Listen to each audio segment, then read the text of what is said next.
Miris, kakek kandung di Oku Selatan tegas tubuhi cucu sendiri yang masih duduk di bangku sekolah dasar. Perbuatan bejat tersangka sudah berlangsung selama 3 tahun sejak korban duduk di kelas 1 SD.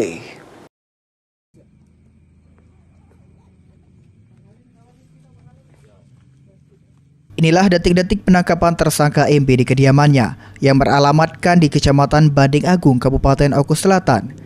MB ditangkap oleh Unit Perlindungan Anak dan Perempuan Satreskrim Polres Oku Selatan lantaran tega menyetubuhi cucu kandungnya.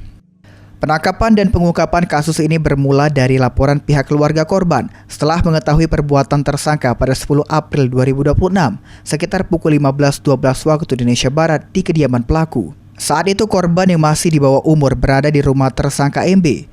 Kemudian pelaku mengajak korban masuk ke dalam kamar dengan alasan untuk beristirahat. Di dalam kamar, tersangka menyetubuhi korban dengan ancaman agar korban tidak menceritakan kejadian tersebut kepada siapapun. Setelah melakukan perbuatannya, pelaku bahkan memberikan sejumlah uang kepada korban dan kembali mengingatkan agar kejadian itu dirahasiakan. Namun naas, aksinya tersebut diketahui oleh salah satu keluarga korban yang kemudian melaporkan kejadian itu ke orang tua korban. Tidak terima anaknya diperlakukan tidak senonoh, pihak keluarga langsung melaporkan kejadian tersebut ke pihak kepolisian. Adapun hasil visum et repertum memperkuat dugaan tindak pidana dengan ditemukannya luka robek pada selaput darah korban serta indikasi kekerasan seksual lainnya. Atas perbuatannya pelaku dijerat dengan pasal 473 ayat 2 Undang-Undang Nomor 1 Tahun 2023 tentang KUHP dengan ancaman pidana penjara paling lama 15 tahun dengan denda sesuai ketentuan yang berlaku.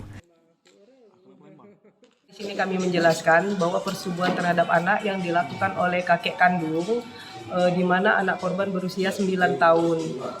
Setelah dilakukan pemeriksaan, si kakek mengakui perbuatannya. Jadi perbuatan ini sudah dilakukan dari sejak anak korban kelas 1 SD.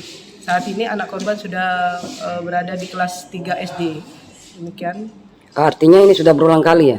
Ya, ini sudah berulang kali dan sudah 3 tahun berjalan.